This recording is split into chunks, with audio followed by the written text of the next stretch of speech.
I am senior than you. What is the right option? You have to mention in below comment. I won't give you answer.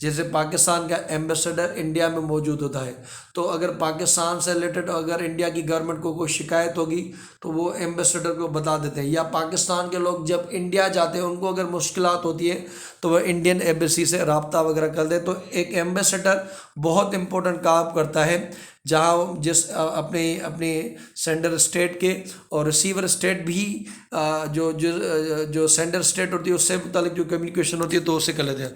تو عراق کے جو ambassador تھے، عراق کے نہیں، Sweden کے ambassador Iraq نے اسے کہا کہ آپ لیک کر دیں، کیونکہ کوئی بھی کنٹری کے اندر آپ ایمبیسی آپ اس کنٹری کی مدد سے کھول سکتے ہو، لیکن جب آپ کی کنٹری دوسری کنٹری کہے کہ آپ نہیں رہ سکتے، آپ کو چھوڑنا پڑے گا، تو یو ہیو ٹو لیو۔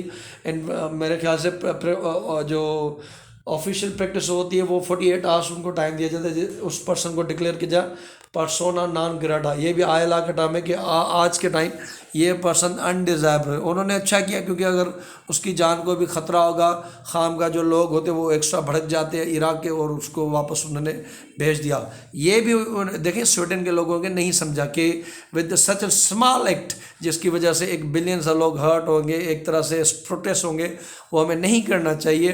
انہوں نے یہ کیا، اور دیکھیں ان کی ایمبیسی وغیرہ کے بھی اوپر سے ان کو آگ لگا دی، ان کے ایمبیسڈر کو جانا بندہ، کئی کنٹریز نے اپنے ایمبیسڈر سویڈن سے بلا لیے ہیں، تو یہ بھی ہم آگے ڈسکس کریں گے۔ Embassy in Baghdad and set parts of building, جیسے میں نے کہا کہ اس کی بلڈنگ کے کچھ حصوں کو لوگوں نے آگ لگا دی۔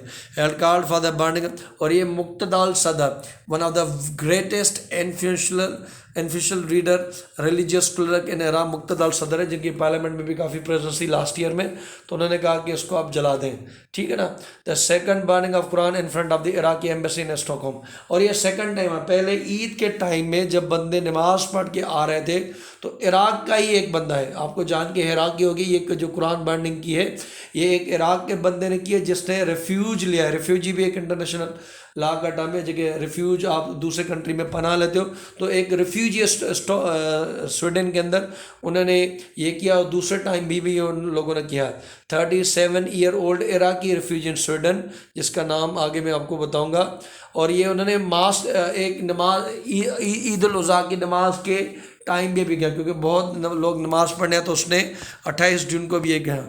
ترکی کے رسب اردگان نے بہت کڑے شبدوں میں اس کی نندا وغیرہ کی ہے، بہت انہوں نے کرٹیسائز وغیرہ کیا ہے، اور انہوں نے کہا موروکو نے اپنا ایمبیسڈر سویڈن سے واپس کر لیا ہے۔ مسلم میجورٹی جو کنٹریز ہیں like Iran, Saudi Arabia, Egypt, Jordan, Kuwait, U A E, انہوں نے بھی اپنی کنڈیمنیشن کی ہے۔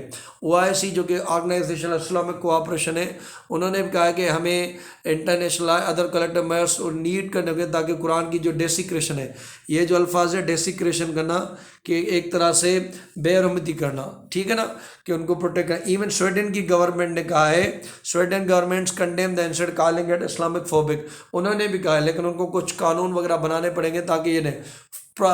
پوپ فرانسس جیسے ایک طرح سے آپ کہہ لیں کہ مسلمانوں کا کوئی بڑا رہنما ہوتا ہے، تو کرسچن کا جو بڑا رہنما ہوتا ہے جن کو وہ بڑی عزت کہتے ہیں وہ پوپ فرانسس کے ہیں، انہوں نے بھی کنڈیم کیا ہے مومکا، یہ اس بندے کا نام ہے مومکا اٹیک، جس نے قرآن بک کو بیان کیا۔ United nation human right council, یہ پاکستان غالباً ریزولوشن کیا، یہ وہاں پہ ریزولوشن پاس بھی ہو گئی جس میں یہ کہا گیا کہ جو قرآن برننگ ہے اسے ریلیجیس ہیٹریٹ میں دیکھا جائے۔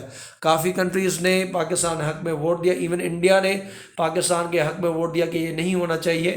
کل کو اگر کوئی گیتا کے اوپر بھی میں کہہ رہا ہوں کہ اگر کوئی بان کرے گا تو پاکستان اس کی فیور میں آئے گا۔ اور مسلمز جیسے اسلام آباد، کراچی اور لاہور کے اندر انہوں نے ریلیز بھی نکالی تھی، کیونکہ پرائم منسٹر شہباز شریف نے کہا تھا کہ آپ یہ ڈے وغیرہ سیلیبریٹ کریں، اور یہ فائل بھی موشن کی کہ یونائٹڈ نیشن کے اندر، جس میں یہ کہا گیا کہ ہم اسی چیزیں میئرس وغیرہ کہہ رہے ہیں تاکہ اس چیز کے ایک کو ہم روک پائیں۔ UN Human Rights Council approved a resolution on religious and hatred bigotry, but with all the council resolution it is not legally binding۔ اب UN کا مسئلہ یہ بھی ہے نا کہ UN کے اندر ریزولوشن تو پاس ہو جاتے، جیسا کشمیر کے لے کر وہ پاس ہو گئی، لیکن وہ اس طرح سے اتنی باؤنڈنگ نہیں تھی، کیونکہ اس کے اندر سیکیورٹی کاؤنسل کے اندر جو فی پرماننٹ ممبر ہے، اگر وہ چاہے تو وہ ہو جائے گی، اگر وہ نہیں چاہتے تو یہ نہیں ہوتی، تو یہ بھی ایک طرح سے باؤنڈنگ ایک سچ نہیں تھی۔ احمد علوش، یہ بھی انہوں نے سویڈن نے کہا کہ وہ پروٹیسٹ کرنا چاہتا ہے، وہ تورا کو برن کرنا چاہتا ہے۔ لیکن اس نے بعد میں اس چیز کو ترک کر دیا. انہوں نے کہا کہ میں تو صرف قرآن کے متعلق آپ کا اٹینشن چاہتا تھا کہ آپ جس چیز کو صحیح کہتے قرآن کے پس منظر میں آپ پھر تورا کے معاملے میں سے غلط کیسے کہہ سکتے ہیں. تو اس بندے نے صرف لوگوں کا دیگر جو کنٹریز ہیں جو مسلمان ہیں ان کا اٹینشن اس مسئلے کو لانے کے لیے یہ چیز کی. دیکھیے یہ غلط بات ہے, یہ نہیں ہونا چاہیے. مذہب تو ہر مذہب جو ہے وہ امن کا, پیار کا, ان چیزوں کا ہے.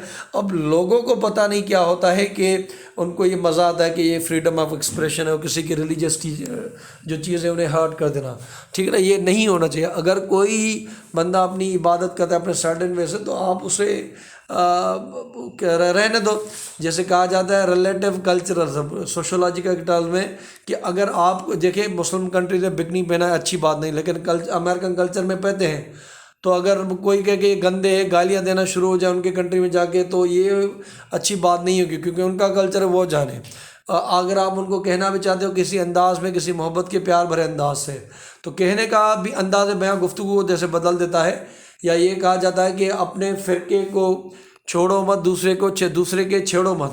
تو اگر آپ کو پروٹیسٹ کرنا ہے کسی اچھے طریقے سے کریں نا, ہر چیز کا ایک میکینزم ہوتا ہے, طریقہ ہوتا ہے. یہ نہیں کہ میں فریڈم کل کو مجھے میرا فریڈم آف ایکسپریشن ہے, میں جا کے سویڈن کے صدر کو مارنا چاہتا ہوں کہ یہ کیا فریڈم آف ایکسپریشن کا, that is not a case. یہ ہونا بھی نہیں چاہیے کیونکہ یہ سارے کے سارے ایسے سینسٹیو ایشوز ریاست کے پاس ہونا چاہیے. ان کی ریاست اس کے اوپر وہ اسٹیک بنائے, اور ریاست کو بھی دیکھنا چاہیے کہ لارجر جو پکچر ہے اس کے اندر ان کے کام کیسے ہوتے ہیں. لارجر جو کنٹریز ہیں, دیگر کنٹریز پوری دنیا کے اندر, ان کنٹریز کے اندر ان کے اپنے لیے کیا بہتر وہ چیز کے وہ اپنے قانون وغیرہ بنائیں, اور خاص کر ریلیجیس کی چیزوں پہ نہیں ہونا چاہیے. پھر جو ان کی ہوگی لوگ ان کے اوپر کچھ اٹیک کریں گے اور اس سے تو نفرت اور ٹیررزم وغیرہ پھیلے گا. پھر یہ نہ کہا جائے کہ یہ چیزیں کیوں ہو رہی ہیں. Thank you so much, God bless you, اللہ حافظ. چینل کو لائک کریں, سبسکرائب کریں, شیئر کریں. اسی چینل کے لیے میں نے اپنی جاب چھوڑ دی ہے, آپ اسے پلیز پیار دیں اپنا. Thank you so much, God bless you, اللہ حافظ.